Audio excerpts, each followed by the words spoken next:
এই পালং শাকটা তো আমি আগেই লাগিয়েছি, তো এটা থেকে আমার দুবার তুলে খাওয়া হয়ে গেছে। আবার দেখো তৃতীয়বারের জন্য রেডি হয়ে গেছে তোলার জন্য। তো আমি ভাবছি এটা আমি এক দুবার আরও তুলবো খাওয়ার জন্য। তো তার আগে আরও কিছু পালং শাক লাগিয়ে দিই। তো আমার কাছে যেহেতু গ্রো ব্যাগ খালি নেই, এই একটা পেঁয়াজেরই খালি আছে, তো এটাতে ভালোভাবে পেঁয়াজ হচ্ছে না, সেই জন্য এটাতেই আমি পালং শাকের বীজটা লাগাবো। যদি পেঁয়াজ হয় মাঝখানে হতে থাকবে, আর তার সাথে পালং শাকটাও হতে থাকবে। এটা শেষ হতে হতে নতুন করে পালং শাক আবার আমার রেডি হয়ে যাবে, সেই জন্য আমি এই পালং শাকগুলো লাগাচ্ছি।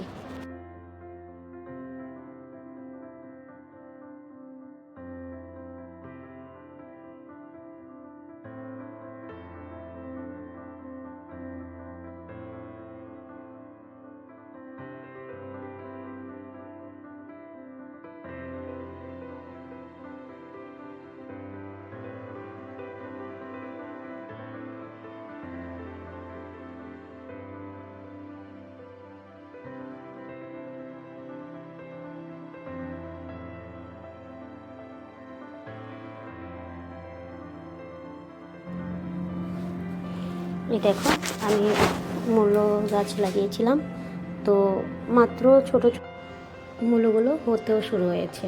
যে ছোট ছোট মূলো দেখা যাচ্ছে, এগুলো মাত্র শুরু হচ্ছে।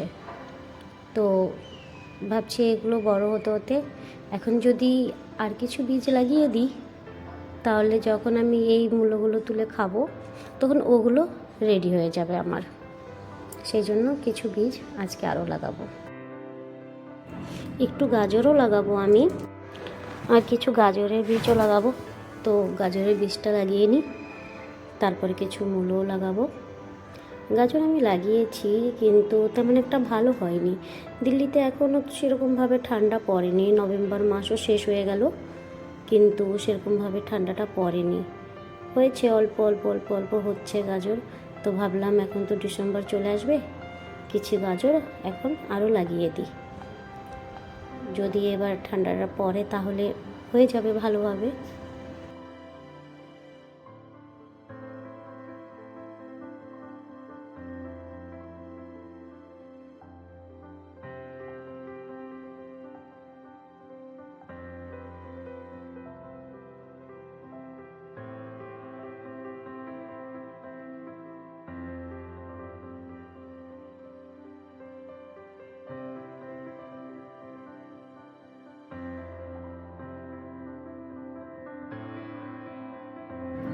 যে এবার আমি লাগাচ্ছি কিছু মূলো লাগিয়ে দেবো। এই দোনোটা টব আমার খালি পড়ে আছে, যেহেতু খুব বড় টব, সেই জন্য আমি যে নয়নতারার গাছটা তুললাম না, আর সাইড থেকে আমি মূলোগুলো লাগিয়ে দিলাম। এই যে আমি এটাতে লাগিয়েছিলাম মিষ্টি কুমড়ো, তো সেটা হয়নি। তো ভাবলাম এত বড় টবটা আর খালি রাখবো না, এটা একটা 15 ইঞ্চির টব, খুব বড় একটা পট। তো সেই জন্য এটাতে আমি মূলো লাগিয়ে দিলাম, দুটো গামলাতে মূলো লাগিয়ে দিলাম বাস।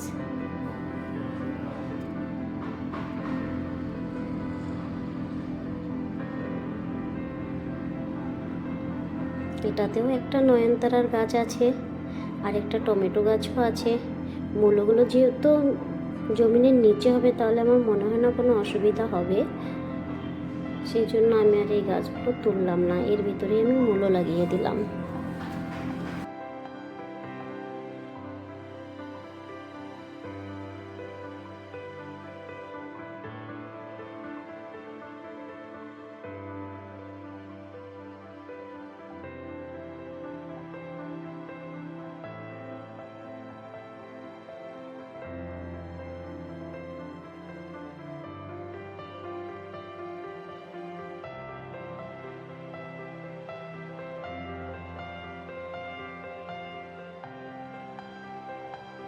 বাস ভালো করে পানি দিয়ে দেব, যেন মাটিটা একটু ভিজা ভিজা থাকে আর বীজগুলো একটু ভালোভাবে হয়ে যায়।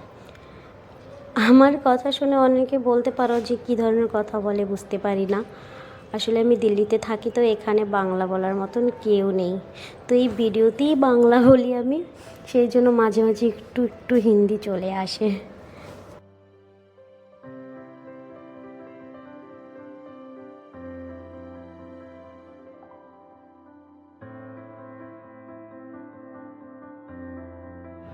আমার টপটা রেডি ছিল, সেই জন্য আমি দুটো টমেটো চারাও এখানে বসিয়ে দিলাম।